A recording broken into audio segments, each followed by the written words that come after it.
Oh, thank you very much. I'll just reintroduce myself in that other way, the old way. I'm on my father's side. I'm from the Gold Coast, and the Gold Coast is my father's country, as we say among ourselves. Yugambeh language-speaking people, and Kombumerri is the actual family clan group down there, among half a dozen others. And my mother's place or country is Waka Waka. That's like Gayndah, 300 or 400 kilometres northwest of here, near the Burnett River and so on. So those two places, your mother's country and your father's country, are very important to sort of acknowledge. So I'll say in the Yugambeh word, which is Jingari, hello, and nice to meet you, and all that sort of stuff. So a few things too. I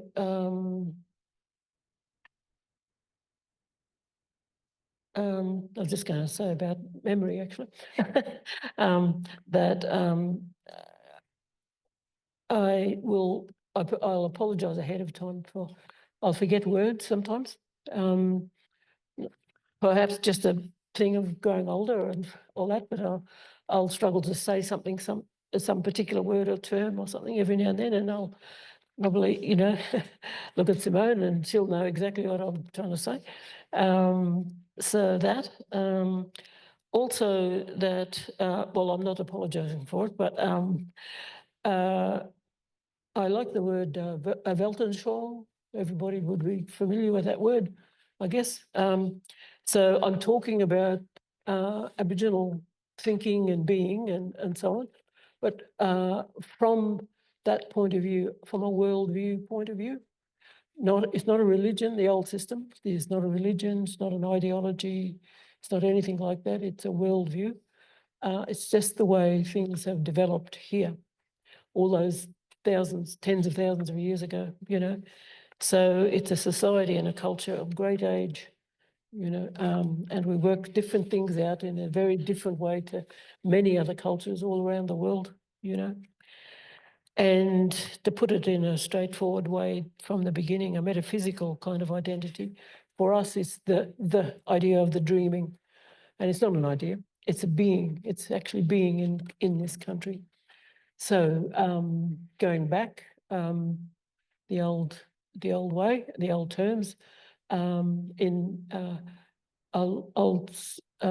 say straight off that I'll introduce two different truths. They're truths, but I believe both of them. I don't see them as a contradiction, although it's easy to argue that it's a contradictory thing. Partly it's also to do with working with Simone and Gilbert, Simone Thornton, and talking about philosophy for young children, that idea. I think it's a term, subject that's on here somewhere. But how I started that off with, and this here too, it matches the same thing. That place precedes inquiry for us. Place precedes inquiry, comes before it. So everything begins with that. And not only that, place invents you, it's created us. We discovered, from our point of view, we discovered our humanness here in this country. So the old system, the other system, sorry, the scientific one, anthropological one, is that everything starts in Africa. And of course, I agree with that, actually. I agree with that, but I also agree with the opposite, that this is the place we became human in. So I see it as a kind of, it's quite right, 2 million years or something like that in the Rift Valley in Kenya and so on. So the model, in a sense, for being a human being obviously started there and then goes through all of these developmental kind of stages and so on and so on, and moving around and so on. And I suppose at a time, apparently, at a time when all the geographically, there's a whole lot of connection. So coming into the country, and through all those periods of developing, developing, or evolution, if you like, and so on. At some point or other, we discover that we're human beings, and the main idea is that it's like a shock. I say it's a shock of finding ourselves human, and the shock is really that having realised this through reflectivity, where we've become fully, completely, and wholly human, reflective beings, human being reflective, and so on and so on. So it's a very short step to just realising also that, well, if we become this, what happened to help us to become this? And it's your environment. Your environment must have had something to do with it. Not a great spirit figure up in the sky. It doesn't exist. So again, straight off, I'll just say that to make it a bit clearer. In the old system, there's no God. There's no such thing as a God spirit, or a hierarchical God, or gods. And there's no heaven or hell. It doesn't exist. No, there's no such thing. There's just this reality here, and so on. And it's been sacralized over a long period of time. All this time of becoming fully aware of our humanness, and so on and so on. So I'll just say at the very beginning, three main things that is in a way another way of working out what our metaphysics is, what the dreaming actually is, but not in an anthropological way, not in a scientific way. Well, in our way, I guess. So coherence. It starts off with coherence. The three things are coherence, proportionality, and predictability. So we start off with coherence. And so the coherence is the beginning of the reflective self. The spirit enters, is felt and recognised, and culture begins, actually, gradually developing and so on and so on. But the thing called culture, or whatever that is, starts then. To put it a different way, just to talk about having babies for a minute, I'm a part of the ceremonies that we have down the Gold Coast to welcome people,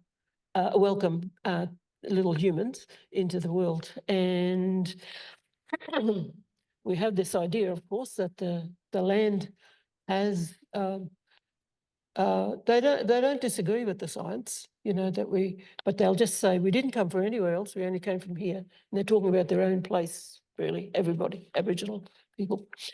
So, and this is because the earth itself, the environment, the earth, the thing that we walk on is the very thing that invented us.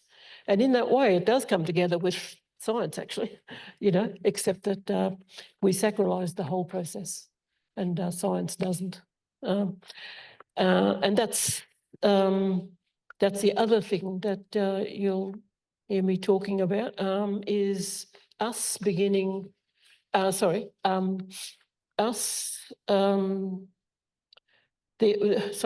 idea of spirituality. I and many other people, our people, and other cultures actually, wonder why in Western science, law, and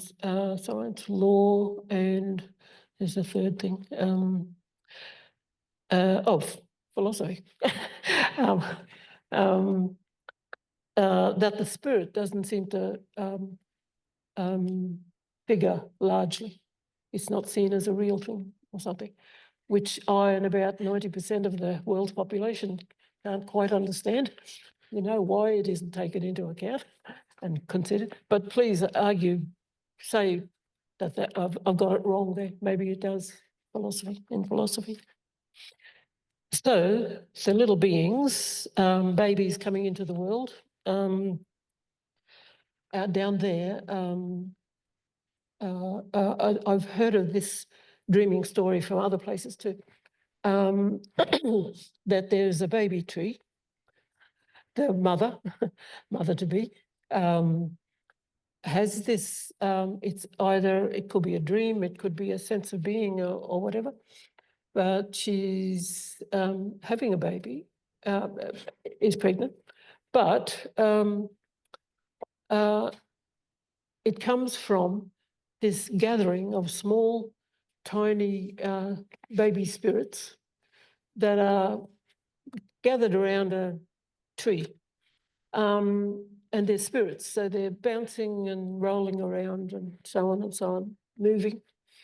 And for some strange reason, they're about the size of soccer balls. That's in the story. I don't know what that's got to do. It's very odd, but they're there. And when the mother is present, or present as in properly present, one of these little spirits enters her. The spirit decides to come and enter her. Now, paternity is right. Paternity is important, very important, but that's more to do with the land on which the mother and father come from. And of course, coming out in that small baby. So that small being is both an autonomous and a relationalist being. And the idea of it being it's a little baby spirit choosing its mother, it starts to develop, the 9-month journey and so on and so on. And I tend to, I don't fully believe it, but maybe it might be true. It's a tiny self. Perhaps it's part of the being, it's a little self. Because what makes me think that is, and it's because it's so new, it's like a beginner self or a learner self, like a learner driver, as a learner self, but tiny, and it must be because if you've ever had a child, been pregnant and had a baby, sometimes it kicks. And while the medical thing or health is saying that's all natural and it's just part of the whole thing of pregnancy, sometimes I think no, there's a personality there, so maybe it's a proper self too, having a personality and a being, that sort of thing. So I don't know about that. I'm not quite still out about it, yes. So the land invents us.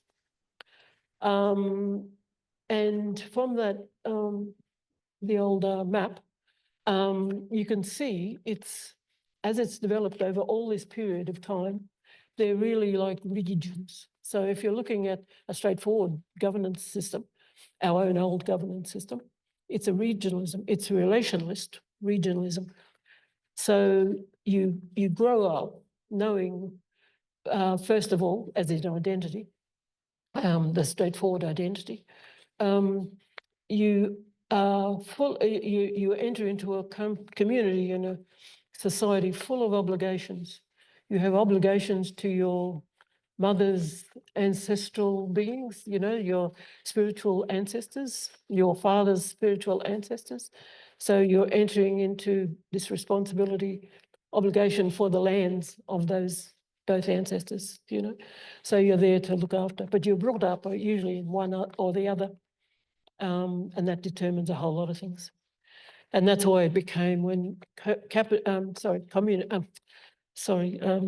colonialism started.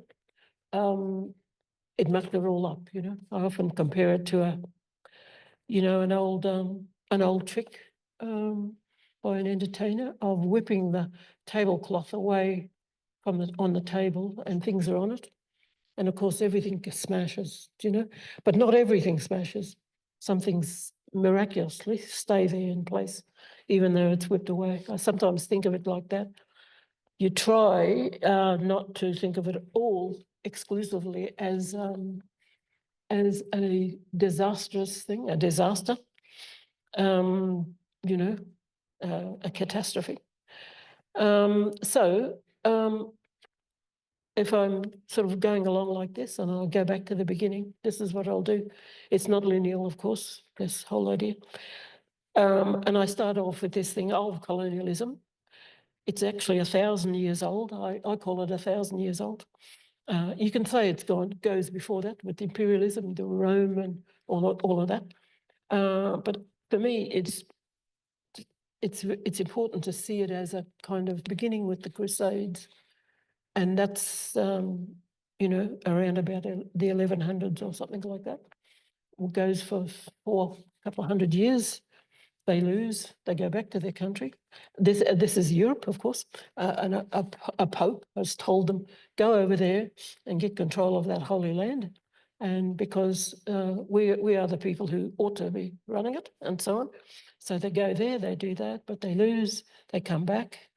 And so the Holy Land, as it was called, and still is, it's safe for a while, but it's always going to be, a centre of interest for the whole world, really, as that religion spreads out over the whole world too. And the idea of one group dominating, eventually the whole world comes to be seen in all of its ways, So from the Crusades, colonialism has been here for 1,000 years. 1,000 years is pretty well solid, So why I've talked about, would talk further about the future about the time for an Australian philosophy. Well, they've got to work out, it's less than 300 years old, this country. 500 years ago, they didn't exist. Well, I suppose 600 years ago, America didn't exist either, and a whole lot of places wherever colonialism went. So the idea is that at some point or another, Australians, people who call themselves Australians, have to work out their own metaphysical identity. They've got to work out an identity. In a different way too, they've got to work out a self, actually. So perhaps what might come out of it is this time for an Australian philosophy. Although it sounds not very nice, even perhaps insulting and racist, I think it'll only happen when Australians become far more, and the first thing, of course, is not colonialist, become decolonised, but become more cultured, actually cultured in the full meaning of the term cultured, meaning realising there are other people who are different, not just in our own country, looking at us as, like themselves, or maybe not like themselves. But yes, eventually heading for their own philosophy, because that's one of the things that always interested me. A long time ago when I was young, I thought philosophy, that is a way of making people cultured, actually. It's how to be cultured, could be, but only if you learn it in schools. I firmly believe that. If you learn it in schools, you learn a great deal more about humans and human society and the self and the whole works, and so on. So back to coherence. So for us, it is starting with the learner baby, the little what's her name.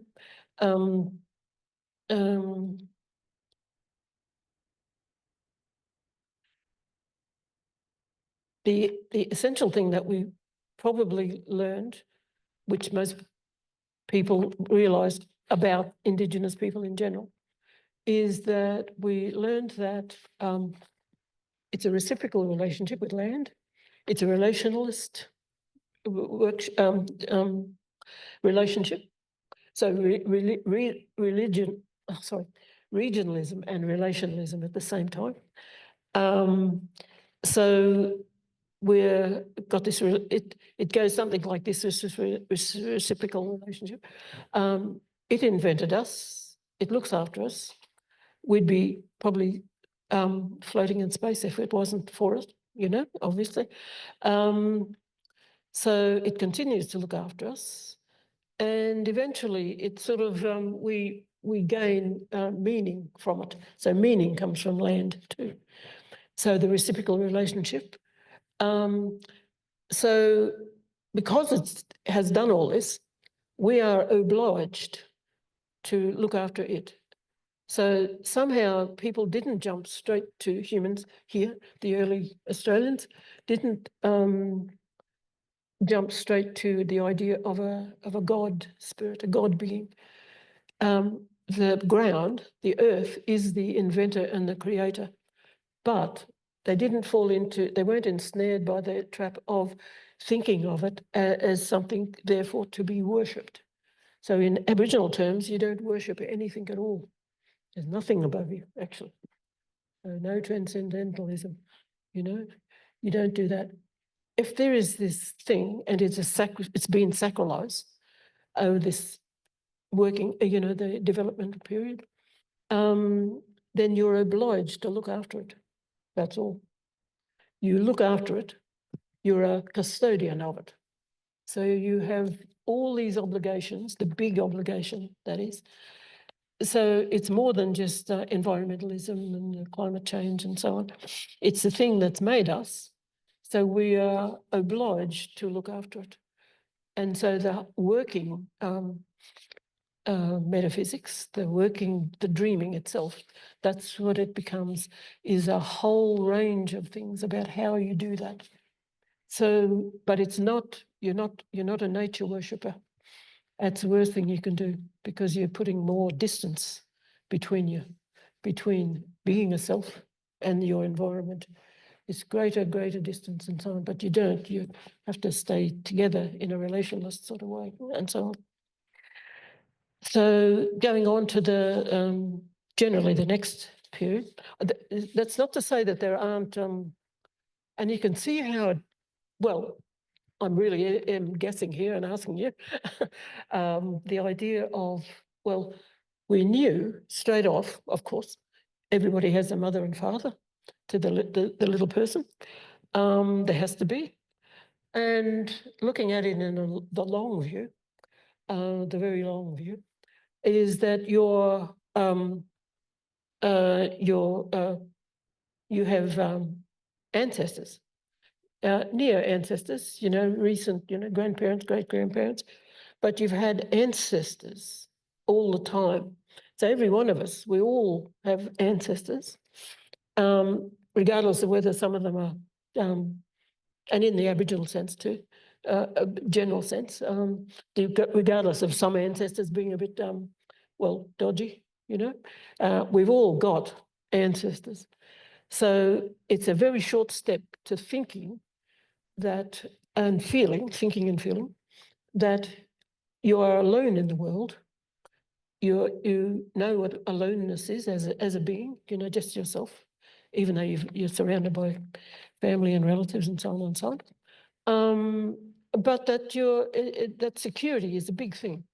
Security, the basic security, the environmental one. You know, if you say land being sacred itself, a sacralized thing itself, but sometimes it sort of blows a gasket, you know, and has a you know, earthquakes and volcanoes and natural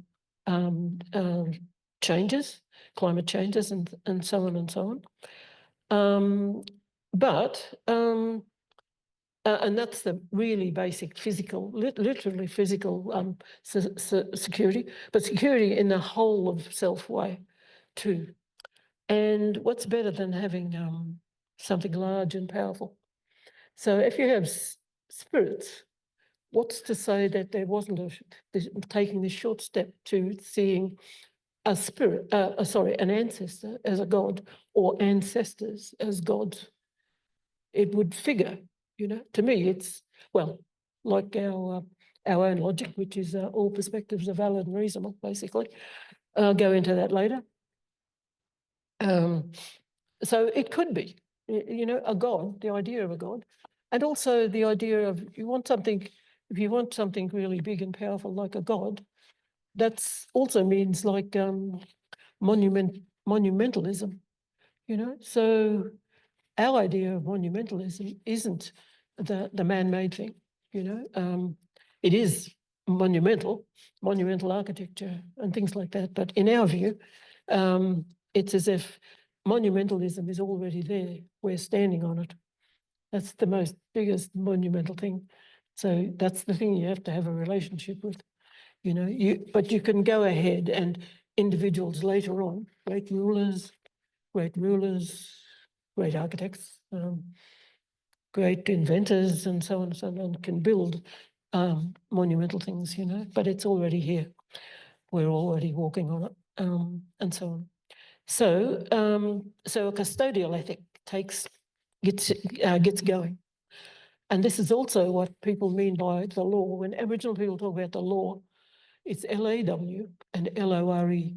It's a bit like two sides of the same coin, the law, the rules, and the LORE is the stories about how those rules, the ordering, if you like, the ordering of human society took place.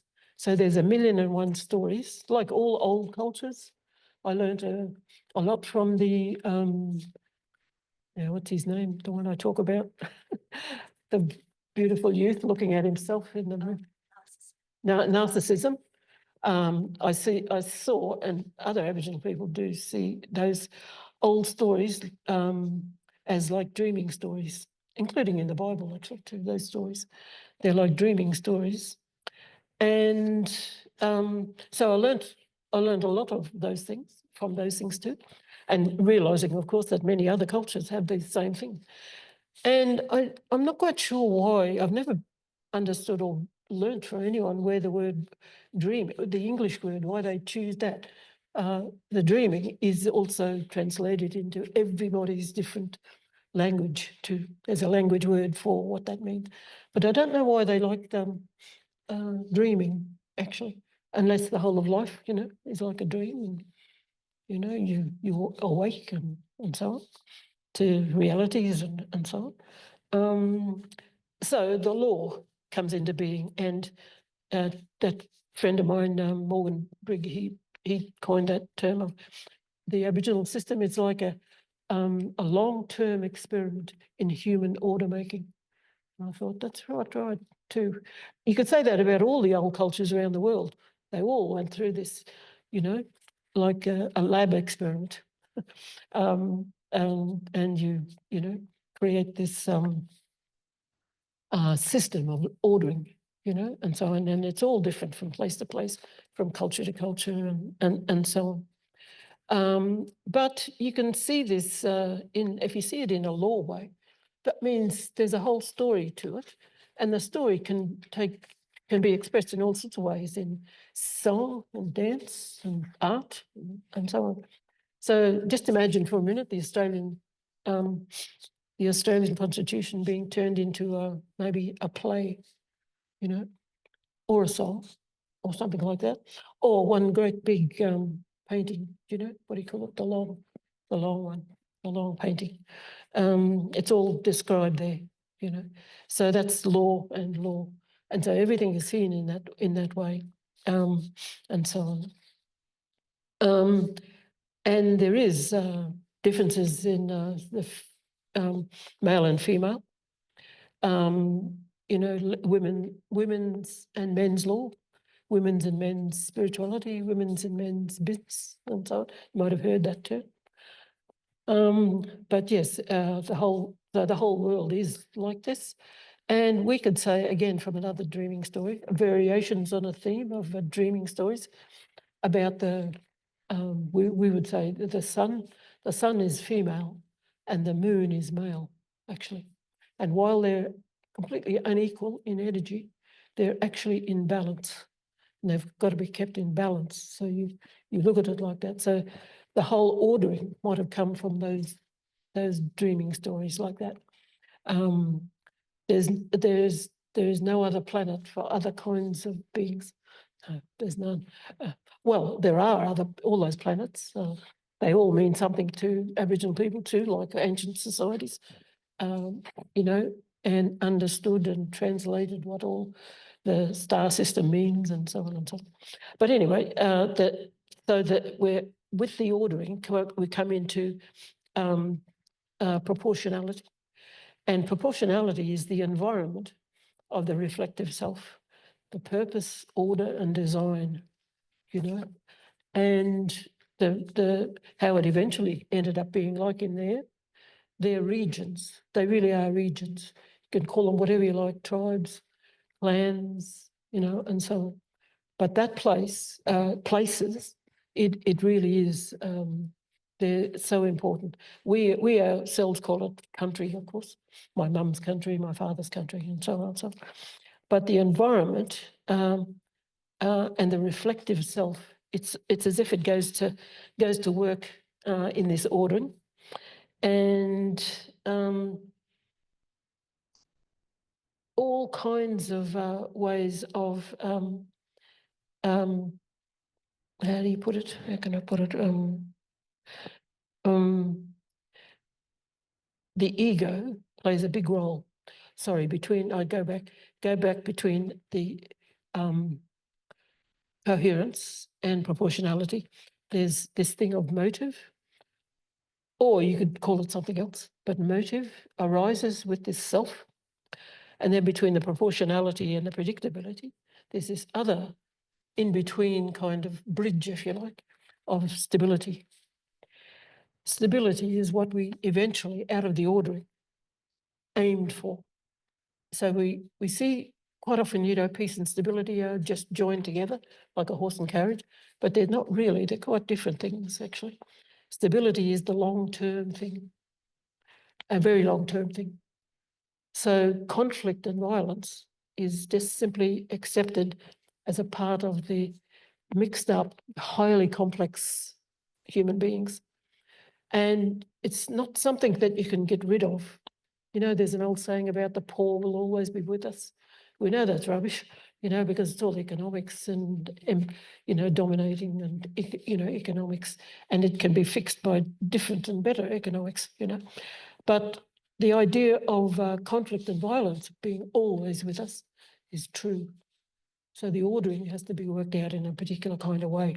And that's what they sort of started with, looking at these things of the motive, and the ego plays a huge, huge role in this. You know, we're like, the self is built with these internal contradictory complex things, and they have to be understood too. So I think that's what Aboriginal people understood about, eventually grew to understand about violence and conflict. How do you handle this thing which you're stuck with? We are stuck with it. You know, you can't get rid of it. You can try and escape it by, I don't know, aloneness, you know, or yeah, just living alone, or your individual self being an autonomous being who, that kind of autonomous being who makes up the law for him or herself. He is his own boss, but in a very negative sort of way. The Aboriginal way of being an autonomous being is to, the ordering is to have engaging in autonomous relationalism, an autonomous relationalist being. So autonomous, what do we call it? Regard, that's right. So regard is greater than respect, I do believe, because it's sight, you're observing things also with regard, whereas respect is, it's a good thing, very good, perfect, but it's a limit to it. It doesn't really point out clearly how you have to be with each other. And the greatest thing about it, autonomous regard, AR, is that you're allowed to dislike somebody. You don't have to get on with people. You can actually actively dislike them, but you still have to practice this autonomous regard. So you have to know what this other self interests are. You have to know it. And if you don't know it, you better learn what to know it and understand it and so on. And you may disagree even violently with it, but you see it like that. So that's why. And that's learned from the idea of, having dodgy ancestors. You can't pretend that all ancestors are very good and perfect and so on and virtuous. So and that's the other thing, having an idea like this autonomous regard, looking after the land and so on. If you think it's about attempts at being virtuous, it's nothing to do with virtue. There is a moral thing to it, but it's not about becoming virtuous at all.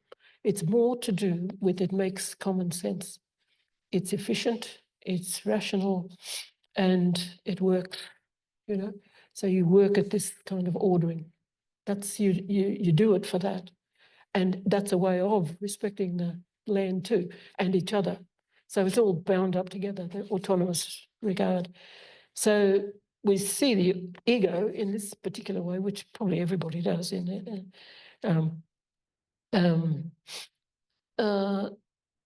So the law is a constant fighting back against this, and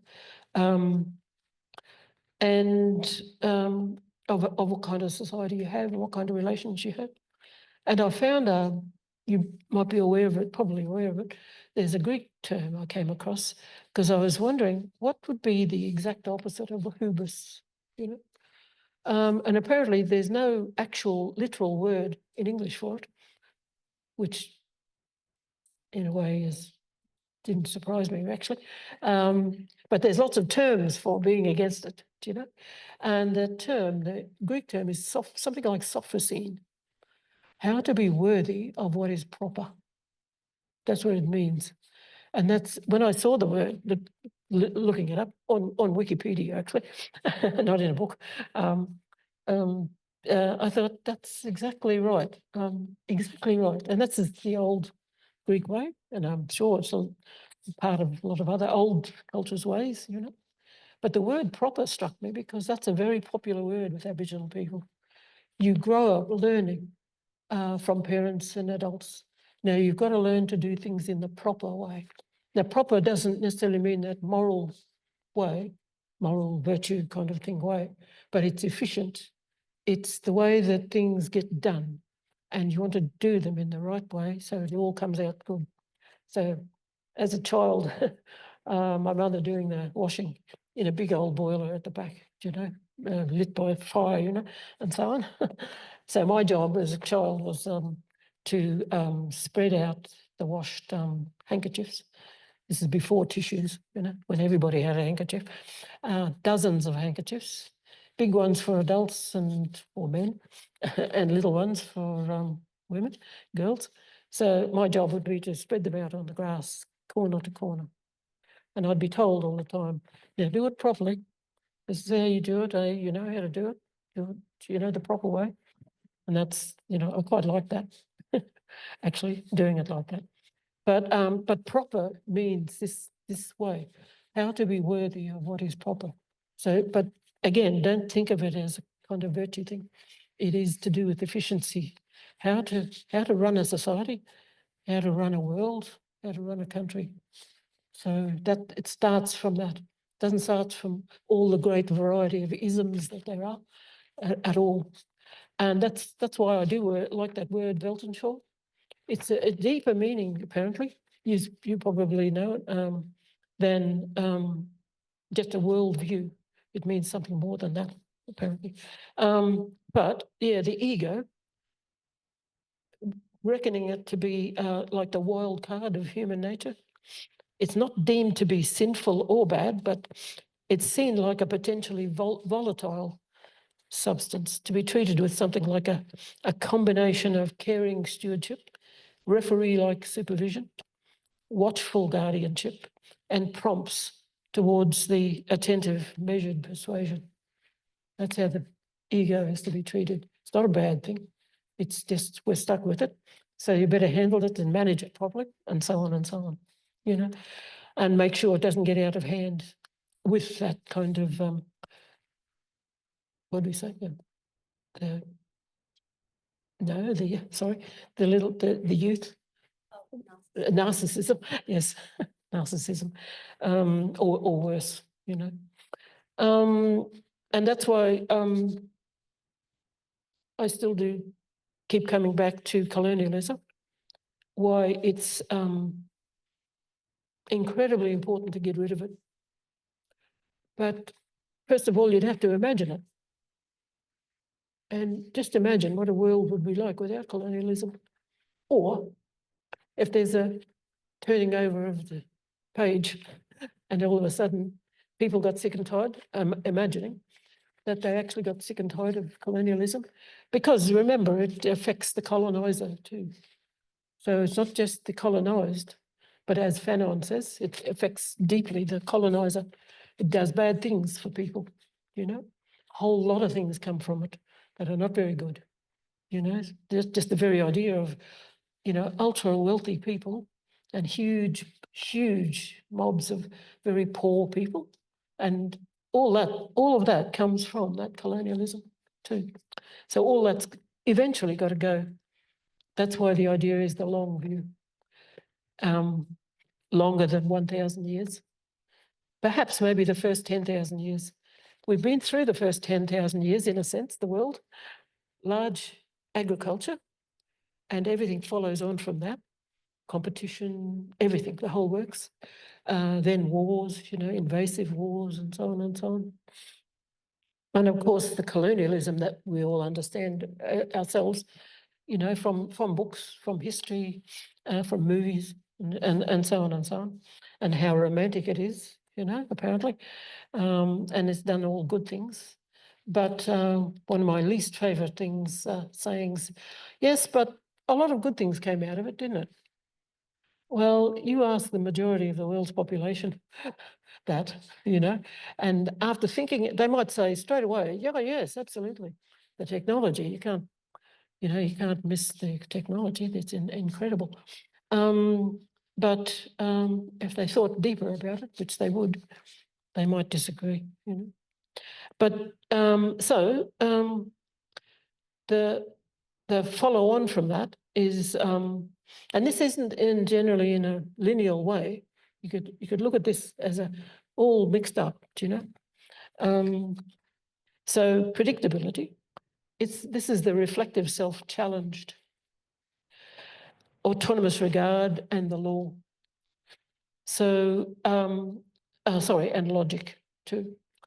So we do, like a lot of cultures in the world, different cultures, non-Western cultures, they all have their own logic, I believe. And I think people thought for a long time, until not all that time ago, that Indigenous people, especially the Aboriginal people, wouldn't have a clue about what a logic is. The logic. So it's definitely not Aristotelian logic. I looked at that, and I didn't understand it. Well, when I say I didn't understand it, I sort of understood it, but I didn't understand how people could think like this. You know, the excluded middle and things like that. I thought, how can you even think like that? You know, either or. You must be a bit more imaginative than that kind of thing. You know, anyway, I sort of left it for a while and I went towards the east, you know, or the Asia. And it became more, I resonated with that. It just became more easier to understand. Not saying that it wasn't difficult either. It was. It could be, you know, but I don't know. I just felt more fit at home there without being Asian, you know. And also because they accepted spirit, you know, obviously, you know, found it there, you know. So, yeah, so logic, you can look at, again, back to this regionalism. Back to this regionalism. It's, and again, it goes back to the idea of place. So the equation works out to be something like place equals the dreaming, the region, the place that invented you, you know, yourself and all your mob. Another mob is over there somewhere, and they've got a different dreaming, you know. So place, there are multiple places, it means, that regionalism, and that means it's multiple dreamings, and multiple dreamings means multiple laws, both those laws. So they're multiple, they're all over the place, and they're all slightly different, you know. So multiple truths come out of that, and that equals multiple perspectives. And the idea is that all perspectives, because of this autonomous regard, all perspectives are valid and reasonable, but not necessarily true.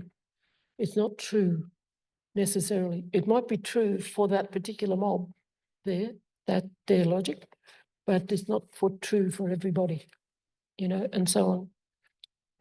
So, and the idea of it is, well, the best thing about it, there might be a lot of other good things about it too. All perspectives are valid and reasonable. That it doesn't get rid of judgmentalism, but it suspends it for a while. Because I think judgmentalism, along with the ego and so on, they're natural things in us. You can't escape it. It's going to be there. The kindest, you know, person has just judgmentalism. So all that logic does is suspends it for a while. So, and then you can go back to not liking each other, you know, and so on. So it's very good. And you have to adhere to that. And they're still basically like this, Aboriginal people, really, today, with all the colonialism. You dare not go and say to somebody else that your mob has worked something out, and we're here to give you advice about it. And you do well to listen to what we're saying about it. You wouldn't dare do something like that, even now today, not at all. The equivalent would be something like, say, I don't know, people who've born and lived in New York, and they suddenly take it upon themselves to become experts on Chicago, you know, and talk about it and write about it and so on. And the people in Chicago won't take kindly to that. They won't at all, because they understand, they own their self as in place. You know, and so on. Now you might think, well, that's ready-made for conflict, you know. But as I said, you know, conflict is seen as something that you're allowed to have, but only in this, well, proportional. This goes back to proportional, I guess. But there is a kind of predictability there too. Is that the easiest way to say it is you can have violence and conflict on the land, on a place, but you can't argue over the land. In other words, that's why in the role of that autonomous regard, there's no such thing as wars of conquest. It's not even in the language. There's a language, in all the languages, there are words, multiple words for every form of conflict you can think of. So murder, kill, big wars. There's a word for war in Yugambeh actually too. So big conflicts, big battles, you know, duels, feuds. There's words for all that. The only word missing is invasion. There's no word in the Aboriginal languages for invasion. The classic invasion, invade, conquer, subjugate, as in taking over other people's land. That is just simply unheard of. I've never yet, and there's thousands of them, so you can take years to find one, dreaming stories about invading other people's countries and taking it over.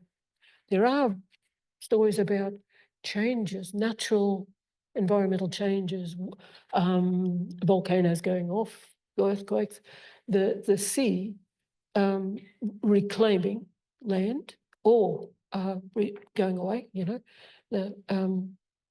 in both ways. And people, just like islands in the Pacific now, their land is no longer there. So they have to make arrangements, diplomacy, with the other people to help them help them to take them in and give them a place, make a place for people. So that's as far as it goes, actually. I even came across this, an old Aboriginal person, an elder, quite feisty, a Koori in New South Wales. She would target the New South Wales politicians if she saw them in the street, and they would run for cover, you know. But the next 10,000 years are going to be very important, even the next couple of thousand years, I think, because things are looking a bit shaky, to say the least, aren't they? You know, world-wise, world governance-wise, I'd say. That's why a lot of people have to start looking for something else. Start coming to terms with the land, a big thing, but coming to terms with what colonialism is, trying to start looking for something like that. And that's what I would hope, and a lot of Aboriginal people hope, would sort of come into the imagination of Australians, see, so 300, less than 300 years, it's plenty of time to go yet in comparison, you know, plenty of time.